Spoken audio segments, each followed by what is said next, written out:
हमारे चैनल को सब्सक्राइब करें, वीडियो को लाइक करें, वीडियो को शेयर करें। आपको ये भी याद दिला दिया देना चाहते हैं कि कृपया हमारे नेशनल हिंदू नैरेटिव फंड को आप ज्वाइन करें सब्सक्रिप्शन प्लान के माध्यम से। हम क्यों बना रहे हैं ये नैरेटिव? आपने देख लिया इस इलेक्शन में भी कि नैरेटिव का कितना असर पड़ता है। लोगों ने झूठा नैरेटिव बनाया और इलेक्शन में 99 सीटें ले आए, डबल कर ली लगभग अब। तो नैरेटिव की जो महत्ता है उसको बहुत अधिक करके आंका जाना चाहिए। इसीलिए इस नैरेटिव फंड के लिए सब्सक्रिप्शन प्लान्स को आप कृपया ज्वाइन करें। ये ज्वाइन बटन के अतिरिक्त है, यानी उसके एवज में है। नमस्ते। सबसे पहले आप सभी दर्शकों को बहुत बहुत धन्यवाद कि आपने हमारे सब्सक्राइबर्स की संख्या 15 लाख के ऊपर पहुंचा दी है। इसलिए अब और भी संख्या में सब्सक्राइब करें, दूसरों से करावें, वीडियो को लाइक करें, शेयर करें। बात करेंगे आज मुस्लिम वोट की, और जिसके बारे में आज हिमंत बिश्व शर्मा ने एक बहुत महत्वपूर्ण बयान भी दिया है। और उस महत्वपूर्ण बयान को देखेंगे इस परिप्रेक्ष्य में कि यह मुस्लिम वोट आखिरकार कैसे काम करता है। हिमंत बिश्व शर्मा ने क्या कहा? हिमंत बिश्व शर्मा ने यही कहा जो आप सब लोग जानते हैं और लगातार हम लोग कह रहे हैं कि मोदी जी ने सबको सब कुछ दिया, उनको गैस के चूल्हे दिए, उनको मकान दिए, और उनको लोन दिए, सब कुछ दिया, लेकिन उन्होंने एक भी वोट नहीं दिया। क्यों? क्योंकि भाई हिमंत बिश्व शर्मा ये बात समझते हैं कि उनकी प्रायोरिटी में ये सारी चीज़ें नहीं हैं। इन सारी चीज़ों को वो दुनियावी चीज़ मानते हैं और उनके लिए दीन सबसे बड़ा है। और असम में उनका मुख्य उद्देश्य ये नहीं है कि उनको सुविधाएं मिल रही हैं कि नहीं, उनको रोड मिल रही है कि नहीं, उनको ट्रेन मिल रही है कि नहीं, इंफ्रास्ट्रक्चर मिल रहा है कि नहीं, उनको गैस मिल रही है कि नहीं, उनको नल मिल रहा है कि नहीं। ये सब चीज़ें उनके लिए बिल्कुल गौण हैं। उनके लिए तो ये महत्वपूर्ण है कि भाई उनका कब्ज़ा असम पर होने वाला है या नहीं। इसलिए समय समय पर आप देखते होंगे कि उनके तरह तरह के जो हैं वो गिरोह चलेंगे और कहीं जंगल की ज़मीन पर कब्ज़ा करेंगे, कहीं और किसी दूसरी ज़मीन पर कब्ज़ा करेंगे, कभी वक्फ के माध्यम से मंदिर की ज़मीन पर कब्ज़ा करेंगे, और अगर मौका लगेगा और ताकत होगी तो मंदिर को तोड़ देंगे, उस पर कब्ज़ा कर लेंगे, वहाँ मस्जिद बना देंगे। ये आज की बात नहीं है, ये आज से नहीं चल रहा, ये चल रहा है सदियों से। और जिसको कहते हैं टू नेशन थ्योरी, ये टू नेशन थ्योरी जो है भाई साहब बड़ी किताब में स्वयं में लिखी हुई है। साफ साफ लिखा हुआ है कि यहाँ पर केवल और केवल मोमिनों का राज होगा पूरी दुनिया पर, और जहाँ कहीं भी काफिर हैं उनको या तो जजिया देना पड़ेगा, या उनको छोड़ना पड़ेगा, या फिर कन्वर्ट करना पड़ेगा। रालिव गालिव चालिव। ये रालिव गालिव चालिव क्या था? ये कश्मीर में 1989-90 में लगाए गए नारे थे। या तो कन्वर्ट हो जाओ, या छोड़ के चले जाओ, या फिर मरने के लिए तैयार हो जाओ।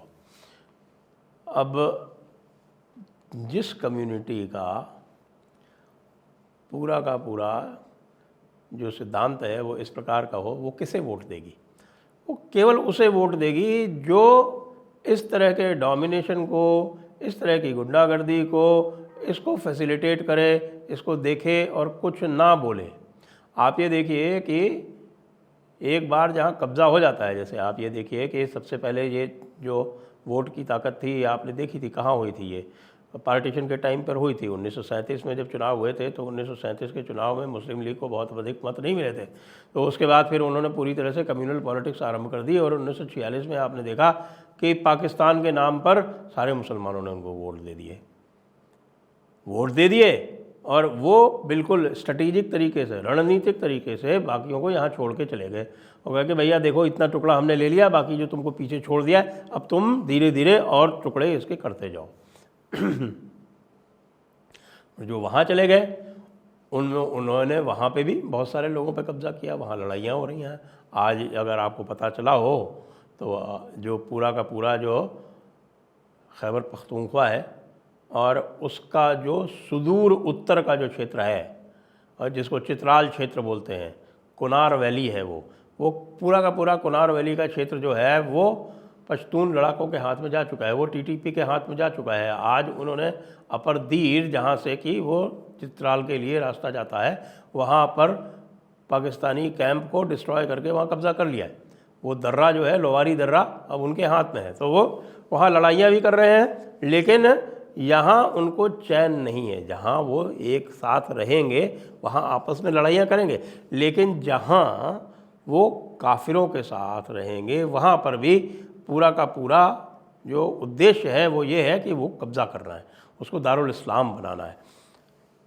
ये बात मैं कोई ऐसे हवा में नहीं कह रहा, आप देख लें पूरा का पूरा जो लिटरेचर जो मिलता है, और जो मिन्हाजुस सिराज से लेके ज़ियाउद्दीन बर्नी से लेके और आगे फरिश्ता से लेके बाकी आगे जब आप देखते हैं, और जो बड़े बड़े बाकी बिल्ला की जो लाइन है, जो नक्शबंदियों की लाइन है, जो इस वक्त भारत में जो राज कर रही है जो लाइन, वो नक्शबंदियों की लाइन है।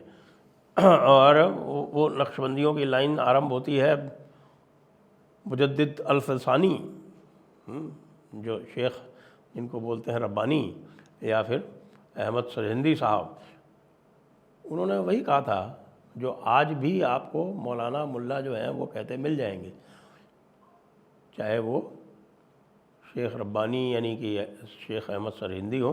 उन्होंने भी कहा था कि हिंदुओं के साथ में नहीं रहना, हिंदुओं से दूर रहना है, हिंदुओं से घुलना मिलना नहीं है, उनसे किसी प्रकार का रिश्ता नहीं रखना है, रीत रिवाज नहीं रखना है, रिवायत नहीं रखनी। और यही बात अगर आगे चलेंगे आप, तो सैयद अहमद ख़ान ने भी यही बात कही थी आखिरकार कि भैया ये दोनों जो हैं, ये दो अलग अलग कौमें हैं, साथ नहीं रह सकती। बीच में अगर देखेंगे तो आप शाह वलीउल्लाह और जो पूरी की पूरी लाइन औरंगज़ेब और फतावा आलमगीरी, ये सब यही चल रहा था। आगे चलेंगे तो आप देखेंगे कि जब मुस्लिम लीग बनी सबसे पहले तो वो जो नवाब ऑफ ढाका थे समीउल्लाह, उन्होंने अपने जो है वो लाल इश्तिहार जारी किए, उसमें भी यही कहा जा रहा था। उसके बाद और आगे चलेंगे आप तो जब 1947 का पाकिस्तान मूवमेंट होता है, 1940 में जो पाकिस्तान मूवमेंट होता है, उसमें भी यही बात कही जा रही है कि हम अलग अलग हैं, हम एक साथ नहीं रह सकते।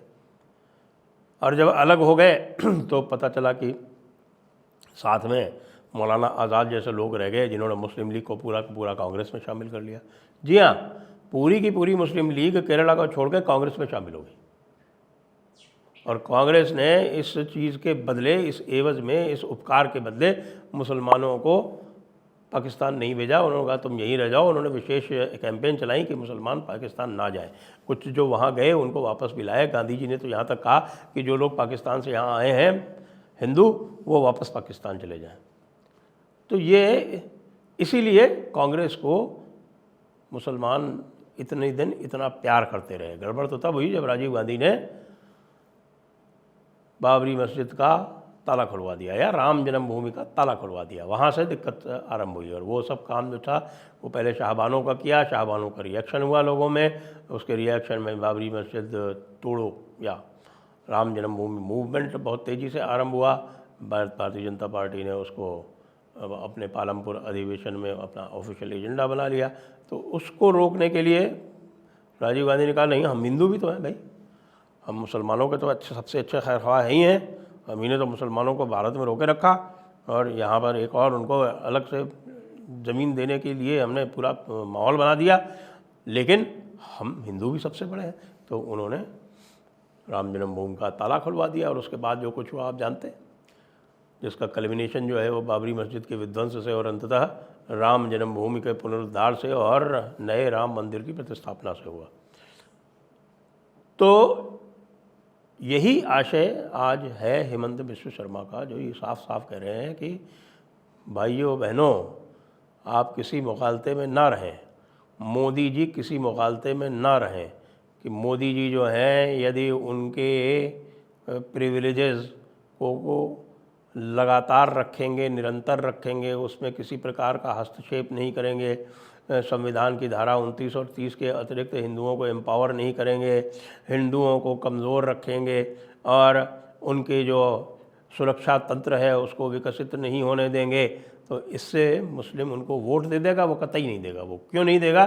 क्योंकि मोदी जी साथ में बात करते हैं कि भारत जो है वो कई हज़ार वर्ष पहले से है। यदि वो ये कहेंगे कि भारत 1947 के बाद से ही है, तो मुसलमान सोच सकता है।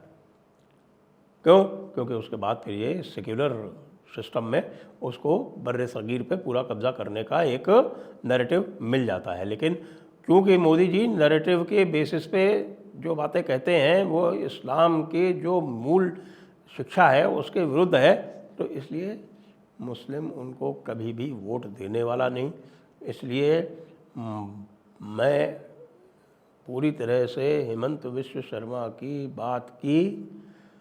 बात का समर्थन करते हुए, बात की हिमायत करते हुए, बात की तायीद करते हुए, बात की सपोर्ट करते हुए यह कहना चाहता हूँ और आप लोगों से भी अनुरोध करता हूँ कि कृपया आप नीचे हमारे कमेंट्स में ये बताएं कि आप इस बात से सहमत हैं, इस हेमंत बिश्व शर्मा की बात से सहमत नहीं हैं। मैं तो पूरी तरह से समर्थन करता हूँ। ये और भी बताना चाहता हूँ कि ये जो सबका साथ सबका विकास, यहाँ तक तो फिर भी थोड़ा बहुत ठीक हो सकता है, लेकिन जब आप सबका विश्वास जीतने जाएंगे ना, तो आप पाएंगे कि भगवान राम भी सबका विश्वास नहीं जीत पाए थे, और सबका विश्वास के चक्कर में एक व्यक्ति के कहने पर, जो वहाँ उनका एक कोई धोबी था, उसके कहने पर और उसके संदेह करने पर उन्होंने माता सीता को वनवास करा दिया था। तो यदि सबका विश्वास करेंगे ना, तो अपनी सबसे प्रिय लोगों को, अपने सबसे प्रिय सपोर्टर्स को, इनको सबको आपको वनवास में भेजना पड़ेगा। इसलिए सबका विश्वास छोड़िए, जिसका साथ उसका विकास, यह मंत्र लीजिए और उसके बाद देखिए कि किस तरह से पूरी जनता आपको उसी तरह से प्यार करती है जैसे कि वो आज योगी बाबा को कर रही है। इसमें भी कोई किसी अपने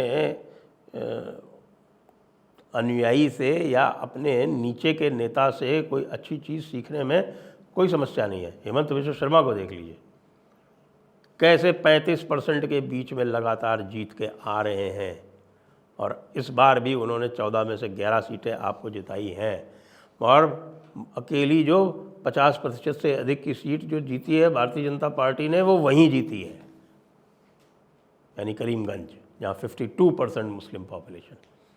तो इसलिए अपने नीचे के चीफ मिनिस्टर से भी जो अच्छी बातें हैं वो अंगीकार कर लेनी चाहिए। जय हिंद, जय भारत, वंदे मातरम। शॉर्ट क्या